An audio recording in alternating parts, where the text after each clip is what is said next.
नमस्कार दोस्तों, पीएलटिक्स में आपका बहुत बहुत स्वागत है। दोस्तों आज के इस क्लास में यूपिट प्लस सी एजीटीए 2024 के लिए यूथ कंपटीशन का प्रैक्टिस सेट 13 लेकर आया हूँ और इसके पहले 12 प्रैक्टिस सेट कंप्लीट करा दिए गए हैं। यदि आपने अभी तक नहीं देखा है तो आपको इसी वीडियो के डिस्क्रिप्शन में प्लेलिस्ट मिल जाएगी, वहाँ पर जाके आप लोग देख सकते हैं। दोस्तों इस प्रैक्टिस सेट में बहुत ही बेहतरीन प्रश्न दिए गए हैं और आप सभी क्वेश्चंस को अटेम्प्ट करने की कोशिश करिए और वीडियो के अंत तक बने रहें। दोस्तों यदि आप हमारे चैनल पर नए हैं तो चैनल को सब्सक्राइब कीजिए, लाइक कीजिए, शेयर कीजिए। आइए शुरू करते हैं दोस्तों प्रैक्टिस सेट 13 के क्वेश्चन नंबर फर्स्ट से। क्वेश्चन नंबर फर्स्ट है यहाँ पर, निम्न सब्जियों में कौन सब्जी प्रतिफल सबसे अधिक बीज उत्पन्न करती है। तो यहाँ पर क्वेश्चन नंबर फर्स्ट का आप लोग आंसर दीजिए। दोस्तों निम्न सब्जियों में से कौन सब्जी प्रतिफल सबसे अधिक बीज उत्पन्न करती है। ऑप्शन ए दिया गया है टमाटर, ऑप्शन बी है बैंगन, ऑप्शन सी है मिर्च, ऑप्शन डी है आलू। तो क्वेश्चन नंबर फर्स्ट का आप लोग आंसर दीजिए। तो यहाँ पे राइट आंसर हो जाएगा ऑप्शन बी, बैंगन इस क्वेश्चन का सही आंसर बनेगा। क्वेश्चन नंबर नेक्स्ट है क्वेश्चन नंबर सेकेंड, रिटार्ट किसके लिए आवश्यक है। तो रिटार्ट आपको बताना है यहाँ पर किसके लिए आवश्यक है। तो राइट आंसर हो जाएगा ऑप्शन सी, साग भाजी डिब्बाबंदी के लिए रिटार्ट आवश्यक है। दोस्तों question number next third question number है, उच्च तापमान पर रस का पाश्चुरीकरण प्रतिकूल रूप से प्रभावित करता है। तो यहाँ पर क्वेश्चन नंबर थर्ड का आप लोग आंसर दीजिए। तो राइट आंसर हो जाएगा ऑप्शन सी, रस का रंग इस क्वेश्चन का सही आंसर बनेगा। क्वेश्चन नंबर नेक्स्ट है, कौन सस्य विज्ञान का मूलभूत सिद्धांत नहीं है इनमें से। तो आप लोग यहाँ पर आंसर दीजिए, इनमें से कौन सा सस्य विज्ञान का मूलभूत सिद्धांत नहीं है। तो राइट आंसर की बात करें तो यहाँ पर राइट आंसर हो जाएगा ऑप्शन डी, कृषि हेतु पशुओं का प्रबंध करना। ऑप्शन डी यहाँ पर राइट आंसर हो जाएगा। सस्य विज्ञान कृषि विज्ञान की वह शाखा है जिसमें भूमि प्रबंधन और फसल उत्पादन के सिद्धांतों एवं क्रियाओं का अध्ययन किया जाता है। तो यहाँ पर ऑप्शन डी जो है इस क्वेश्चन का मूल सिद्धांत नहीं है। क्वेश्चन नंबर नेक्स्ट 5 है, तापलहर से क्या होता है। फसल के बीज का अंकुरण, परागण, पौधों में प्रकाश संश्लेषण, पौधों की जड़ों की वृद्धि एवं क्रियाशीलता। तो क्वेश्चन नंबर 5 का दोस्तों आप लोग आंसर दीजिए। तो यहाँ पर राइट आंसर हो जाएगा ऑप्शन ए, फसल के बीज का अंकुरण। ऑप्शन ए यहाँ पर राइट आंसर हो जाएगा। क्वेश्चन नंबर नेक्स्ट है, फसलों में कीट प्रबंधन हेतु लाइट ट्रैप्स का प्रयोग करना किस विधि के अंतर्गत आता है। महत्वपूर्ण प्रश्न है। तो यहाँ पर क्वेश्चन नंबर 6 का दोस्तों आप लोग आंसर दीजिए। तो क्वेश्चन नंबर 6 का राइट आंसर हो जाएगा ऑप्शन सी, यांत्रिक नियंत्रण। फसलों में समन्वित कीट प्रबंधन प्रणाली में यांत्रिक विधि से नियंत्रण करने में लाइट ट्रैप्स का प्रयोग किया जाता है। Question number next 7 question number, किस हैरो को बखार भी कहा जाता है। तो किस हैरो को बखार भी कहा जाता है, यहाँ पर आपको क्वेश्चन नंबर 7 का आंसर देना है। तो राइट आंसर हो जाएगा ऑप्शन डी, ब्लेड हैरो को बखार भी कहा जाता है। दोस्तों ब्लेड हैरो को बखार भी कहा जाता है और स्प्रिंग हैरो को ड्रैग हैरो कहा जाता है। यह एक प्रकार का मिट्टी प्लट हल होता है। तो ऑप्शन सी में यहाँ पर स्प्रिंग हैरो दिया गया है। क्वेश्चन नंबर 8 है दोस्तों, सैनिक कीट किस फसल को सबसे अधिक क्षति पहुंचाता है। तो क्वेश्चन नंबर 8 का आप लोग आंसर दीजिए। तो यहाँ पर राइट आंसर हो जाएगा ऑप्शन डी, धान इसका राइट आंसर बनेगा। सैनिक कीट माइथिमना सेपरेटा एक नॉक्टुडी फैमिली कुल का कीट होता है दोस्तों। तो यहाँ पर डी इसका राइट जवाब हो जाएगा। क्वेश्चन नंबर नेक्स्ट है, अनाज पकने के समय तापमान परिवर्तन से क्या नुकसान होता है। अनाज की गुणवत्ता कम हो जाती है, अनाज का वजन कम हो जाता है, खराब अंकुरण क्षमता, उपरोक्त सभी। तो क्वेश्चन नंबर 9 का आंसर हो जाएगा यहाँ पर ऑप्शन डी इसका सही जवाब बनेगा। अनाज की गुणवत्ता कम हो जाती है, अनाज का वजन कम हो जाता है, खराब अंकुरण क्षमता। तो यहाँ पर राइट आंसर ऑप्शन डी होगा।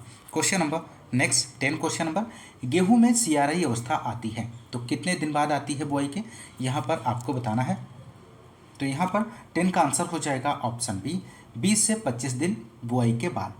गेहूं में क्राउन रूट इनिशिएशन स्टेज जिसे सीआरआई के नाम से जाना जाता है, सीआरआई अवस्था सिंचाई हेतु सबसे महत्वपूर्ण है। यह अवस्था बुआई के 20 से 25 दिन बाद आती है। क्वेश्चन नंबर नेक्स्ट आलू के भंडारण के लिए उचित तापक्रम होना चाहिए, तो इनमें से आपको बताना है आलू के भंडारण के लिए उचित तापक्रम कितना डिग्री सेल्सियस होना चाहिए। तो यहाँ पर राइट आंसर हो जाएगा ऑप्शन बी 4 से 6 डिग्री सेल्सियस। इस क्वेश्चन का राइट जवाब बनेगा आलू के भंडारण के लिए उचित तापक्रम 4 से 6 डिग्री सेल्सियस तथा आपेक्षिक आर्द्रता की बात करें तो 85 से 90% होनी चाहिए। Question number next 12 question number है 9.5 pH मान वाली मृदा के लिए उचित फल युग्म इनमें से कौन सा है। आंवला व कटहल है, आंवला व फालसा है, आंवला व जामुन है, आंवला व लोकाट है। तो 12 का आप लोग आंसर दीजिए। तो यहाँ पे राइट आंसर हो जाएगा आंवला व जामुन। इस क्वेश्चन का राइट आंसर हो जाएगा दोस्तों। 9.5 pH मान वाली मृदा के लिए उचित फल युग्म आंवला व जामुन है और अधिकतर फसलों के लिए अनुकूलतम pH 6.5 से 7.5 के बीच होता है। फिर भी धान, अलसी, जई कम से कम 5.0 pH मान पर बढ़ते हैं, जबकि जौ, चुकंदर की बात करें तो 8.0 से अधिक pH मान पर पैदा हो सकते हैं। तो यहाँ पर क्वेश्चन नंबर 12 का आंसर हो जाएगा option C.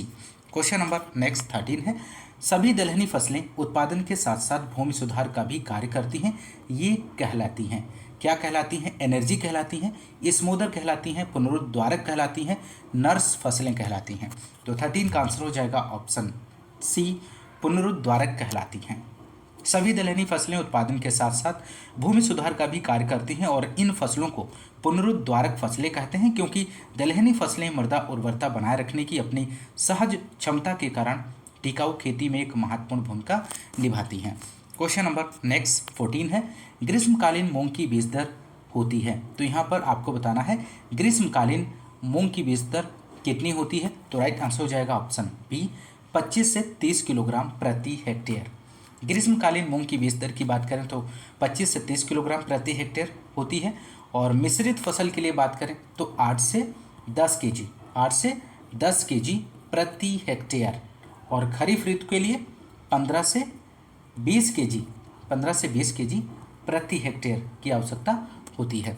Question number next 15 यहाँ पर क्वेश्चन नंबर है राष्ट्रीय बीज निगम की स्थापना आपको बताना है कब हुई थी, महत्वपूर्ण प्रश्न है। तो यहाँ पर 15 का आंसर हो जाएगा दोस्तों ऑप्शन ए 1963 में। राष्ट्रीय बीज निगम की स्थापना 1963 में हुई थी और इसका मुख्यालय नई दिल्ली में स्थित है दोस्तों। क्वेश्चन नंबर नेक्स्ट 16 निम्नलिखित में से कौन सा कथन गलत है। तो दिए गए ऑप्शंस में से आपको बताना है कौन सा कथन गलत दिया गया है। तो यहाँ पर राइट आंसर हो जाएगा ऑप्शन बी ट्रैक्टर के मूल्यह्रास की दर लगभग 20% प्रति वर्ष होती है। ऑप्शन बी जो है यहाँ पर गलत ऑप्शन दिया गया है। क्वेश्चन नंबर नेक्स्ट 17 है गन्ने का मूल बेधक क्षति पहुंचाता है, जड़ को पहुंचाता है, तने को, पत्ती को, बीज को। तो यहाँ पर 17 का आंसर हो जाएगा ऑप्शन बी तने को।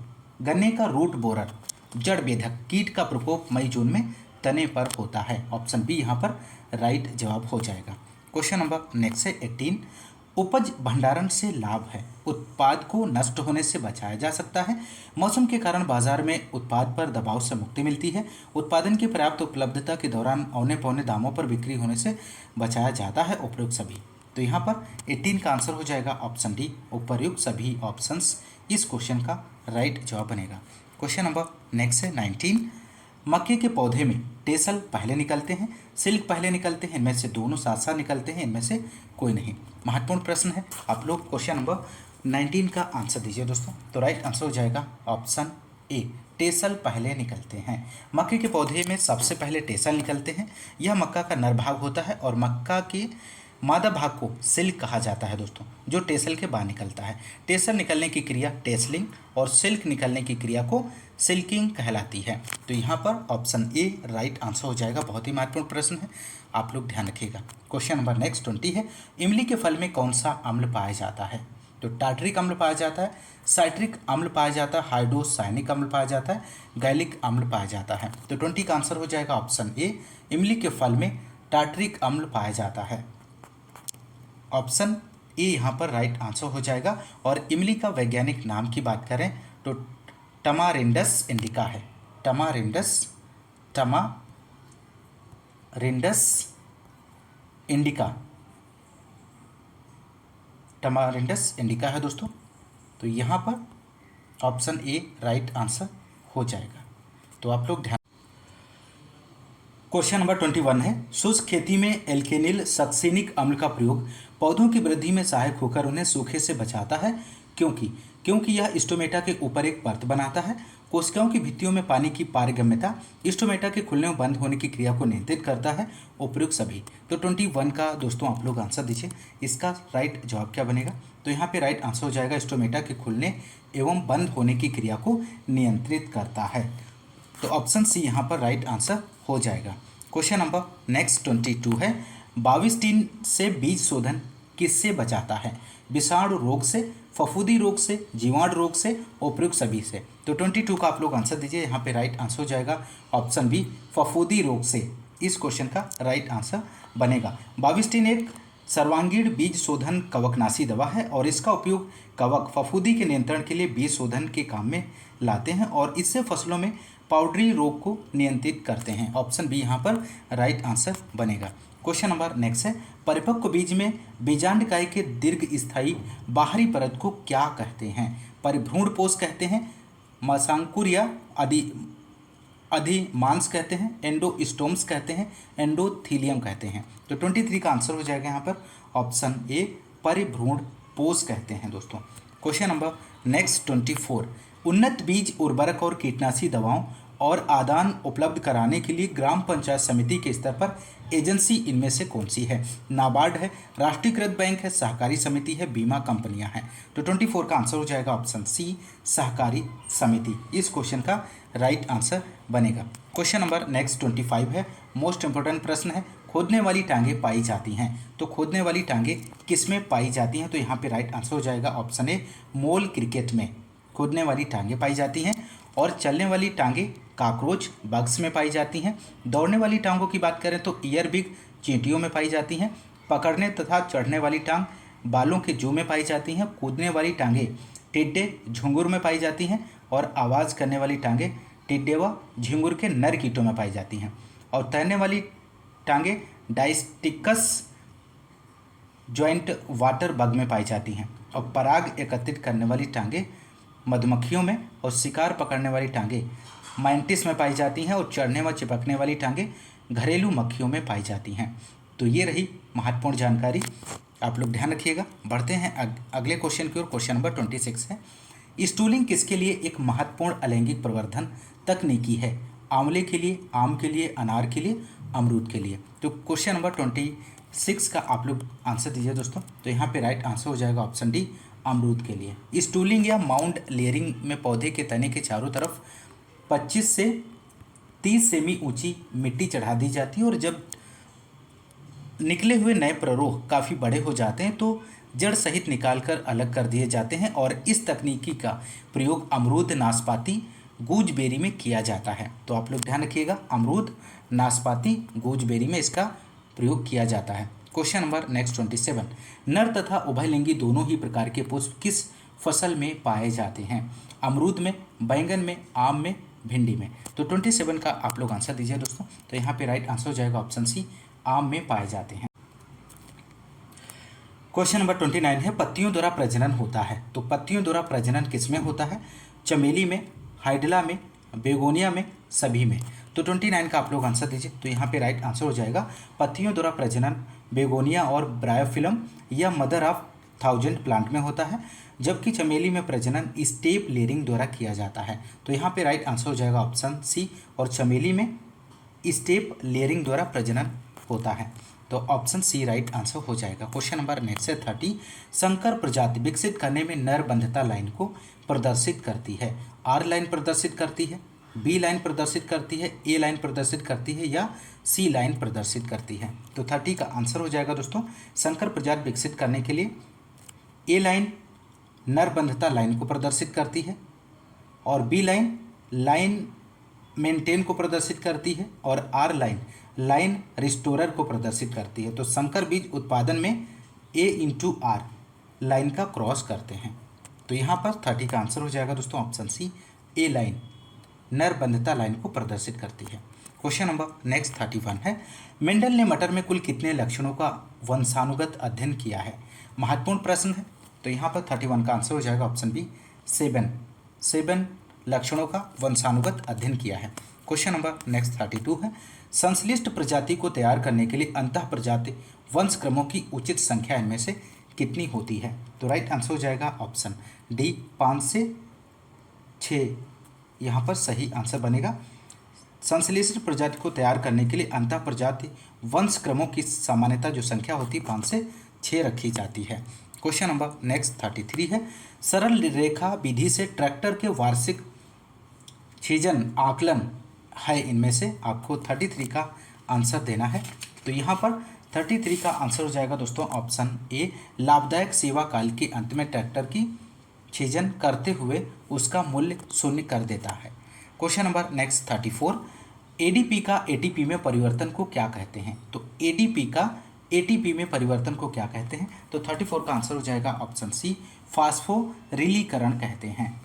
एटीपी प्लस अकार्बनिक फास्फेट से मिलकर एटीपी का निर्माण होता है और प्रत्येक एटीपी का अणु बनने में 7.3 कैलोरी ऊर्जा संयंत्र होती है और यह क्रिया फास्फोरिलीकरण कहलाती है। क्योंकि यह श्वसन क्रिया में ऑक्सीजन की उपस्थिति में होती है, इसलिए इसे ऑक्सीजन फास्फोरिलीकरण कहते हैं। ऑप्शन सी यहाँ पर राइट आंसर हो जाएगा। क्वेश्चन नंबर नेक्स्ट 35 है, तत्व जो स्टोमेटल एवं रंध्रों के खुलने और बंद होने को नियंत्रित करता है इनमें से आपको बताना है। तो 35 का आंसर हो जाएगा ऑप्शन ए, पोटेशियम पत्तियों में स्टोमेटा और रंध्रों के खुलने एवं बंद होने को नियंत्रित करता है और पौधों द्वारा पानी की हानि पर नियंत्रण रखता है।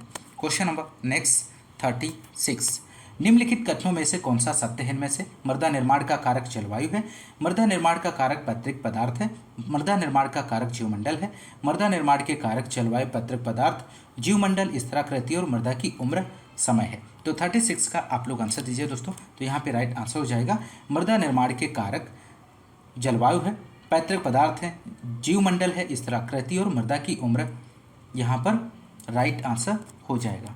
क्वेश्चन नंबर नेक्स्ट 37, जलमग्न मृदा में कार्बनिक पदार्थों का अपघटन होता है, फफूंदी द्वारा होता है, जीवाणुओं द्वारा होता है, एक्टिनोमाइसिटीज द्वारा होता है, सभी के द्वारा होता है। तो यहाँ पर 37 का आंसर हो जाएगा ऑप्शन सी, एक्टिनोमाइसिटीज के द्वारा होता है। क्वेश्चन नंबर नेक्स्ट 38 है, निम्नलिखित में से कौन एक सूक्ष्म पोषक तत्व नहीं है? इनमें से आपको यहाँ पर बताना है। तो राइट आंसर हो जाएगा ऑप्शन सी, सल्फर इस क्वेश्चन का सही आंसर बनेगा दोस्तों। क्वेश्चन नंबर नेक्स्ट 39, बायोसुपर है इनमें से आपको बताना है बायोसुपर इनमें से कौन सा है? तो राइट आंसर की बात करें 39 का, तो यहाँ पर डी ऑप्शन हो जाएगा, rock phosphate plus elemental sulphur plus गंधक ऑक्सीकरण करने वाले जीवाणु बायोसुपर हैं दोस्तों। ध्यान रखिएगा, महत्वपूर्ण प्रश्न है। क्वेश्चन नंबर नेक्स्ट 40, सोयाबीन में नत्रजन यौगिकीकरण किस बैक्टीरिया द्वारा होता है? राइजोबियम जापैनिकम, राइजोबियम लेग्यूमिनोसाइरम, राइजोबियम माइलिलोटाइस से उपयुक्त में से कोई नहीं। तो क्वेश्चन नंबर 40 का आप लोग आंसर दीजिए। तो यहाँ पर राइट आंसर हो जाएगा राइजोबियम जापोनिकम से। क्वेश्चन नंबर नेक्स्ट 41 है, सिंचाई में प्रयुक्त जल की मात्रा के पौधों द्वारा वाष्पीय जल मृदा सतह से जल वाष्पन तथा पौधों के ऊतक निर्माण में प्रयुक्त जल के अनुपात को क्या कहते हैं? तो 41 का आंसर हो जाएगा सिंचाई क्षमता कहते हैं दोस्तों। Question number next 42 question number है, वर्षा अनुरूपक का प्रयोग किया जाता है मृदा क्षरण के अध्ययन में, अपवाह गणना में, वर्षा अध्ययन में, ए एवं सी दोनों में। तो 42 का आप लोग आंसर दीजिए दोस्तों। यहाँ पर राइट आंसर क्या हो जाएगा? तो यहाँ पे राइट आंसर हो जाएगा ऑप्शन डी, ए एवं सी दोनों में, मृदा क्षरण के अध्ययन में और वर्षा अध्ययन में। क्वेश्चन नंबर नेक्स्ट 43, पौधों के पत्तियों के किनारे बैंगनी रंग का प्रदर्शित होना किस पोषक तत्व की कमी दर्शाता है? बोरान की कमी दर्शाता है, मैग्नीशियम की, पोटास की, फास्फोरस की। तो 43 का आप लोग आंसर दीजिए। तो यहाँ पे राइट आंसर हो जाएगा ऑप्शन सी, फास्फोरस की कमी दर्शाता है। तो ऑप्शन डी राइट आंसर हो जाएगा इस क्वेश्चन का। Question number next 44, question number 44 है, निम्न में कौन सी फसल हरी खाद के रूप में 120 से 30 किलोग्राम नाइट्रोजन हेक्टेयर प्रदान करती है प्रति हेक्टेयर? तो इनमें से आपको बताना है। तो 44 का आंसर हो जाएगा ऑप्शन बी, सैंजी इस क्वेश्चन का सही जवाब बनेगा। सैंजी की फसल हरी खाद के रूप में 120 से 130 केजी नाइट्रोजन प्रति हेक्टेयर प्रदान करती है। ढैंचा की बात करें तो 85 से 105 किलोग्राम नाइट्रोजन प्रति हेक्टेयर मृदा को प्राप्त होता है। क्वेश्चन नंबर नेक्स्ट है 45। कौन सी हरी खाद की फसल है जिसके तने में बैक्टीरिया की ग्रंथि पाई जाती है? महत्वपूर्ण प्रश्न है 45। तो यहाँ पर आप लोग आंसर दीजिए। तो राइट आंसर हो जाएगा सस्बेनिया रोस्ट्रेटा। सस्बेनिया रोस्ट्रेटा इस क्वेश्चन का राइट जवाब बनेगा। दक्षिण भारतीय राज्यों जैसे तमिलनाडु है, केरल, कर्नाटक, उड़ीसा आदि में ढैंचा की एक विशाल प्रजाति भी है जिसे सस्बेनिया रोस्ट्रेटा कहते हैं दोस्तों, और जिसके तने पर 1 मीटर की ऊंचाई तक ग्रंथियां पाई जाती हैं जो वायुमंडलीय नाइट्रोजन की भूमि स्थिरीकरण करती है। तो ऑप्शन क्वेश्चन नंबर 46 है बायो फर्टिलाइजर्स हैं, इनमें से आपको बताना है जीवाश्म खादें हैं, सूक्ष्म जीवों का कल्चर है, हरी खादें हैं, उपयुक्त में से कोई नहीं। तो यहाँ पर राइट आंसर ऑप्शन बी हो जाएगा, सूक्ष्म जीवों का कल्चर है। जैव उर्वरक सूक्ष्म जीवों का कल्चर होता है जिसके उपयोग से फसल उत्पादन में वृद्धि होती है और इस कल्चर में जीवित सूक्ष्म जीवों के विभेद होते हैं जो वायुमंडलीय नाइट्रोजन का स्थिरीकरण करते हैं। जैव उर्वरक बीजीय की बात करें तो धान की फसल में, और एजेक्टोबैक्टर की बात करें तो गेहूं, सरसों, कपास में, और एजोस्पाइरिलम की बात करें तो बाजरा, ज्वार, धान में, और राइजोबियम की यदि हम बात करें तो दलहनी फसलों में। क्वेश्चन नंबर नेक्स्ट है यहाँ पर 47। अपर्दन को सीधे प्रभावित करने वाले घटक इनमें से कौन से हैं? तो राइट आंसर हो जाएगा ऑप्शन डी, अवक्षेपण और वायु वेग। मृदा अपर्दन को सीधे प्रभावित करने वाले कारक मुख्यतः वायु वेग और आर्द्रता, अवक्षेपण, वर्षा एवं सूखा है दोस्तों, और इनमें से वायु अपर्दन के लिए वायु वेग व जलीय अपर्दन के लिए अवक्षेपण प्रमुख सीधे प्रभावित करने वाले कारक हैं। Question number next 48। Question number 48 है निम्न में से कौन सी कृषि विधि मृदा अपर्दन को सामान्यतः रोकती है?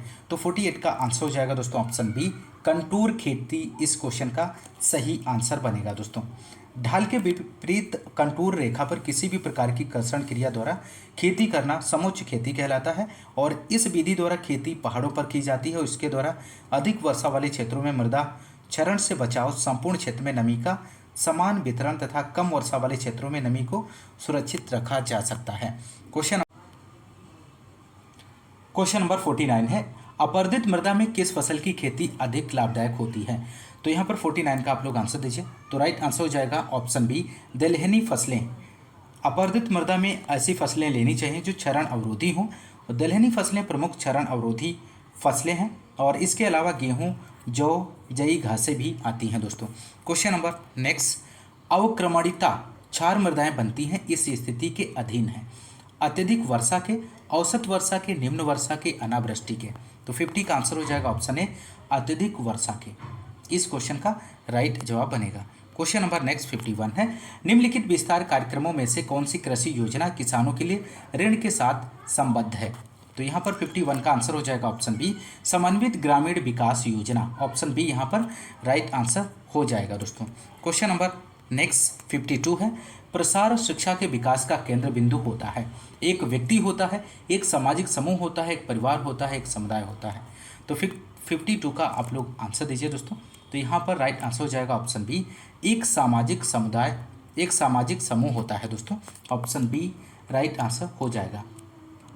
क्वेश्चन नंबर नेक्स्ट 53 है प्रसार कार्यक्रम में सार्थक जन सहयोग तब होता है जब पढ़े लिखे ग्रामीण भाग लेते हैं, ग्राम पंचायत सदस्य भाग लेते हैं, गांव वासियों का बहुमत भाग लेता है, स्थानीय नेतागण भाग लेते हैं। तो 53 का आंसर हो जाएगा ऑप्शन सी, गांव वासियों का बहुमत भाग लेता है। क्वेश्चन नंबर नेक्स्ट 54 है भारत में प्रयोगशाला से खेत तक कार्यक्रम आरंभ हुआ था? तो कब आरंभ हुआ था दोस्तों? महत्वपूर्ण प्रश्न है। 54 का आप लोग आंसर दीजिए। तो यहाँ पे राइट आंसर हो जाएगा 1979 में। इस क्वेश्चन का सही आंसर बनेगा। क्वेश्चन नंबर नेक्स्ट 55 है सर्वप्रथम प्रसार शिक्षा शब्द का प्रयोग कब और कहाँ किया गया है? तो 55 का आंसर आपको देना है। तो यहाँ पे राइट आंसर हो जाएगा 1873 ईस्वी में इंग्लैंड में। इस क्वेश्चन का सही आंसर बनेगा दोस्तों। क्वेश्चन नंबर नेक्स्ट 56 नई आर्थिक नीति 1991 के अंतर्गत कृषि क्षेत्र में विदेशी निवेश की सीमा वर्तमान में कितनी % है? तो 56 का आंसर हो जाएगा ऑप्शन डी, 100% है दोस्तों। इस क्वेश्चन का सही आंसर हो जाएगा। नई आर्थिक नीति 1991 के अंतर्गत कृषि क्षेत्र में विदेशी निवेश की सीमा वर्तमान में 100% है। नई आर्थिक नीति के 3 प्रमुख आयाम थे, निजीकरण, उदारीकरण और विश्वव्यापीकरण। तो ध्यान रखिएगा। क्वेश्चन नंबर नेक्स्ट 57, निम्नलिखित पर विचार कीजिए। पहला ऑप्शन है, भारत के समग्र आयात में वर्ष 2022-23 में कृषि एवं संबद्ध क्षेत्र का अंश 4.1% है। भारत के समग्र निर्यात में कृषि क्षेत्र की भागीदारी वर्ष 22-23 में 11.6% है। तो 57 का आप लोग आंसर दीजिए। तो यहाँ पर राइट आंसर हो जाएगा ऑप्शन सी, पहला और दूसरा ऑप्शन सही जवाब बनेगा। क्वेश्चन नंबर नेक्स्ट 58, प्रधानमंत्री मत्स्य संपदा योजना के संदर्भ में निम्न कथनों पर विचार कीजिए। पहला ऑप्शन है, यह सभी राज्यों और केंद्र शासित प्रदेशों में लागू की जा रही है। इस योजना का कुल परिव्यय 20,050 करोड़ रुपए है। तो 58 का आप लोग यहाँ पर आंसर दीजिए। तो यहाँ पे राइट आंसर जो हो जाएगा दोस्तों, ऑप्शन सी हो जाएगा। पहला और दूसरा दोनों ऑप्शन इस क्वेश्चन का सही आंसर बनेगा दोस्तों। क्वेश्चन नंबर नेक्स्ट 59, कृषि लागत एवं मूल्य आयोग की स्थापना कब की गई है? मोस्ट इंपोर्टेंट प्रश्न है। तो 59 का आप लोग आंसर दीजिए। तो यहाँ पर राइट आंसर हो जाएगा ऑप्शन सी, 1965 में। कृषि लागत एवं मूल्य आयोग की स्थापना वर्ष 1965 में कृषि उत्पादों के संतुलित एवं एकीकृत मूल्य संरचना तैयार करने के लिए की गई है और यह आयोग 30 कृषि फसलों के लिए न्यूनतम समर्थन मूल्य जारी करता है। क्वेश्चन नंबर नेक्स्ट 60 है, नाइफेड की स्थापना कब की गई है? तो नाइफेड की स्थापना आपको बताना है कब की गई है। तो यहाँ पे राइट आंसर हो जाएगा 1958 में। 2 अक्टूबर 1958 में नाइफेड की स्थापना की गई है दोस्तों। क्वेश्चन नंबर नेक्स्ट है 61, शरीर के कौन से रंग से भदावरी भैंस को पहचाना जाता है? काला, तांबरिया, हल्का काला, धूसर।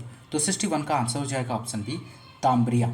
इस क्वेश्चन का सही आंसर हो जाएगा। क्वेश्चन नंबर नेक्स्ट 62 है, जीनोम इंगित करता है जीन्स के 7 गुणसूत्रों के किस समूह को जो वहन करते हैं? तो यहाँ पर आपको आंसर देना है। तो राइट आंसर हो जाएगा एक गुण, हैप्लॉइड को, हैप्लॉइड समूह को जो वहन करते हैं। Question number next 63 question number है, पशुधन गणना 2019 के संदर्भ में निम्नलिखित कथनों पर विचार कीजिए। पहला ऑप्शन दिया गया है, इस गणना में बकरियों की कुल संख्या 148.88 मिलियन है, ऊँटों की संख्या 0.25 मिलियन है, भेड़ों की संख्या 74.27 मिलियन है, 74.26 मिलियन है। उपयुक्त कथनों में से कौन सा कथन सही है? तो यहाँ पर आप लोग आंसर दीजिए। इस क्वेश्चन का सही आंसर क्या बनेगा? तो राइट आंसर हो जाएगा दोस्तों ऑप्शन सी, पहला, दूसरा, तीसरा सभी कथन सत्य हैं। बहुत ही महत्वपूर्ण प्रश्न है। क्वेश्चन नंबर नेक्स्ट 64, केंद्रीय पोल्ट्री ट्रेनिंग संस्थान कहाँ अवस्थित है? तो केंद्रीय पोल्ट्री ट्रेनिंग संस्थान आपको बताना है। तो राइट आंसर हो जाएगा बंगलुरु में स्थित है दोस्तों। केंद्रीय पोल्ट्री ट्रेनिंग संस्थान हेसरघट्टा बेंगलुरु में स्थित है और मखदूम मथुरा में केंद्रीय बकरी शोध संस्थान की स्थापना की गई है जो बकरियों के प्रजनन एवं प्रजाति उत्थान के लिए कार्य करती है। क्वेश्चन नंबर नेक्स्ट 65, गुमबोरा नामक बीमारी किसमें पाई जाती है? तो गुमबोरा नामक बीमारी किसमें पाई जाती है? तो यहाँ पर राइट आंसर आप लोग दीजिए। तो राइट आंसर हो जाएगा ऑप्शन ए, मुर्गी में। गुमबोरा नामक बीमारी मुर्गी में पाई जाती है और मुर्गी में लगने वाली अन्य बीमारियों की बात करें तो रानीखेत है, चेचक, मोरेक्स है, बर्ड फ्लू है और ये सभी बीमारियां वायरस द्वारा फैलती हैं। तो आप लोग ध्यान रखिएगा। तो ये रहे 65 क्वेश्चन एग्रीकल्चर के आपने सॉल्व किए। और नेक्स्ट जो इसका पार्ट है कंप्यूटर सूचना प्रौद्योगिकी से संबंधित क्वेश्चन नंबर 66 क्वेश्चन यहाँ पर दिया गया है। निम्नलिखित में से किस डिवाइस का उपयोग कंप्यूटर एडेड डिज़ाइन कैड जैसे एप्लीकेशनों के लिए किया जाता है? तो 66 का आप लोग आंसर दीजिए दोस्तों। तो यहाँ पे राइट आंसर हो जाएगा ऑप्शन डी, प्लॉटर के लिए किया जाता है। प्लॉटर प्रिंटर की तरह हार्ड कॉपी देने वाला एक आउटपुट डिवाइस है जिसका उपयोग बड़े कागज़ पर उच्च गुणवत्ता वाले रेखा चित्र व ग्राफ प्राप्त करने के लिए किया जाता है। क्वेश्चन नंबर नेक्स्ट 67, राष्ट्रीय सुरक्षा की हवाई यातायात और रेडार को नियंत्रित करने के लिए किस प्रकार के कंप्यूटरों का उपयोग किया जाता है? तो 67 का आप लोग आंसर दीजिए दोस्तों। तो यहाँ पे राइट आंसर हो जाएगा option B, hybrid computer. Hybrid computer इस क्वेश्चन का सही आंसर बनेगा दोस्तों। राष्ट्रीय सुरक्षा की हवाई यातायात व रडार को नियंत्रित करने के लिए हाइब्रिड कंप्यूटर का प्रयोग किया जाता है। यह कंप्यूटर एनालॉग व डिजिटल कंप्यूटर का मिलाजुला रूप होता है दोस्तों।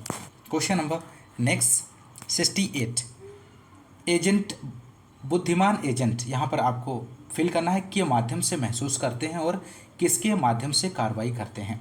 तो 68 का आप लोग आंसर दीजिए। तो राइट आंसर हो जाएगा सेंसर्स एक्यूएटर्स के माध्यम से कार्रवाई करते हैं। क्वेश्चन नंबर नेक्स्ट है 69 क्वेश्चन नंबर, निम्नलिखित में से LISP का सही फुल फॉर्म क्या है यहाँ पर। तो 69 का आंसर हो जाएगा option B list processing. List processing इस क्वेश्चन का सही आंसर बनेगा दोस्तों। LISP का फुल फॉर्म लिस्ट प्रोसेसिंग होता है। इसका विकास 1959 में जॉन मैकार्थी द्वारा आर्टिफिशियल इंटेलिजेंस के प्रयोग के लिए किया गया था। यह एक फंक्शनल प्रोग्रामिंग लैंग्वेज है जिसका उपयोग गैर सांख्यिकीय डाटा के प्रोसेसिंग में किया जाता है। Question number next 70 question number, यहाँ पर आपको फिल करना है मोबाइल डिवाइस का उपयोग करके स्टोरेज और फाइल शेयरिंग सेवाओं को प्रभावी सूचना प्रबंधन के लिए उपयोगी माना जाता है। तो 70 का आंसर हो जाएगा दोस्तों यहाँ पर ऑप्शन डी क्लाउड बेस्ड इस क्वेश्चन का सही आंसर बनेगा दोस्तों। क्वेश्चन नंबर नेक्स्ट है 71, क्लाउड संगणना सेवा सम्मिलित नहीं करती है इनमें से। तो यहाँ पर आंसर हो जाएगा ऑप्शन बी वैद्युत चुंबकीय वर्णक्रम आवंटन इस क्वेश्चन का सही आंसर बनेगा। क्वेश्चन नंबर नेक्स्ट है यहाँ पर 72, बैंकिंग शब्दावली में पिन PIN का संक्षिप्त रूप इनमें से आपको यहाँ पर बताना है दोस्तों। तो राइट आंसर हो जाएगा option D personal identification number. Question number next है यहाँ पर 73, ई गवर्नेंस मल्टीमीडिया और मनोरंजन के संदर्भ में IECT शब्द का क्या अर्थ है दोस्तों। तो IECT का आपको बताना है यहाँ पर। तो राइट आंसर हो जाएगा option C information electronics and communication technology, सूचना इलेक्ट्रॉनिक्स और संचार प्रौद्योगिकी इस क्वेश्चन का राइट आंसर हो जाएगा। क्वेश्चन नंबर नेक्स्ट है MS वर्ड में निम्नलिखित में से किस की कॉम्बिनेशन या समुच्चय को दबाकर पेज ब्रेक इंसर्ट किया जा सकता है, महत्वपूर्ण प्रश्न है। तो यहाँ पे राइट आंसर हो जाएगा कंट्रोल प्लस इंटर इस क्वेश्चन का सही आंसर बनेगा दोस्तों। क्वेश्चन नंबर नेक्स्ट है 75, निम्नलिखित में से माइक्रोसॉफ्ट वर्ड का कौन सा व्यू टेस्ट दिखता है जैसे यह हेडर और फुटर के बिना प्रिंटेड फॉर्मेट में दिखाई देता है। तो 75 का आंसर हो जाएगा ऑप्शन बी ड्राफ्ट व्यू इस क्वेश्चन का सही आंसर बनेगा। क्वेश्चन नंबर नेक्स्ट 76 है मल्टीमीडिया सॉफ्टवेयर सामान्यतः किसको सम्मिलित नहीं करते हैं, वर्ड डॉक्यूमेंट को, ध्वनिस को, चित्र को, वीडियो सीक्वेंस को। तो 76 का यहाँ पर आंसर हो जाएगा ऑप्शन ए वर्ड डॉक्यूमेंट को सम्मिलित नहीं करते हैं। Question number next 77, Microsoft Excel की कौन सी विशेषता फीचर का उपयोग परिभाषित अनुक्रम में दर्ज किए गए डेटा को स्वचालित करने के लिए किया जाता है। तो 77 का आप लोग आंसर दीजिए। तो यहाँ पे राइट आंसर हो जाएगा ऑटो फिल इस क्वेश्चन का सही आंसर बनेगा। क्वेश्चन नंबर नेक्स्ट 78 है ग्राफिक्स फाइल के लिए एक्सटेंशन की पहचान करें। तो ग्राफिक्स फाइल के एक्सटेंशन की आपको पहचान करना है। तो 78 का आंसर हो जाएगा .jpg। क्वेश्चन नंबर नेक्स्ट 79, निम्नलिखित में से कौन सा विकल्प अलग है इनमें से, find the odd one out. तो 79 का आंसर हो जाएगा ऑप्शन C++ इस क्वेश्चन का सही आंसर बनेगा। क्वेश्चन नंबर नेक्स्ट 80 है प्रोसेस्ड डेटा को किसके रूप में जाना जाता है, डेटा के रूप में, जानकारी के रूप में, ज्ञान के रूप में, विश्लेषण के रूप में। तो 80 का आंसर हो जाएगा ऑप्शन बी इंफॉर्मेशन के रूप में जाना जाता है। क्वेश्चन नंबर नेक्स्ट है यहाँ पे दोस्तों उत्तर प्रदेश सामान्य जानकारी से संबंधित 20 क्वेश्चंस को यहाँ पर देखेंगे। क्वेश्चन नंबर 81 है काशी विद्यापीठ वाराणसी की स्थापना किसने की है। तो यहाँ पर क्वेश्चन नंबर 81 का आप लोग आंसर दीजिए। तो राइट आंसर हो जाएगा ऑप्शन बी शिव प्रसाद गुप्ता इस क्वेश्चन का सही आंसर बनेगा दोस्तों। महात्मा गांधी काशी विद्यापीठ वाराणसी की स्थापना की बात करें तो 10 फरवरी 1921 ईस्वी में असहयोग आंदोलन के दौरान बाबू शिव प्रसाद गुप्ता तथा भगवान दास द्वारा की गई थी। तो आप लोग ध्यान रखिएगा। और इस संस्था की स्थापना काशी विद्यापीठ के नाम से की गई थी और किंतु 1995 ईस्वी में इसका नाम बदलकर महात्मा गांधी काशी विद्यापीठ कर दिया गया है। महत्वपूर्ण प्रश्न है, आप लोग ध्यान रखिएगा।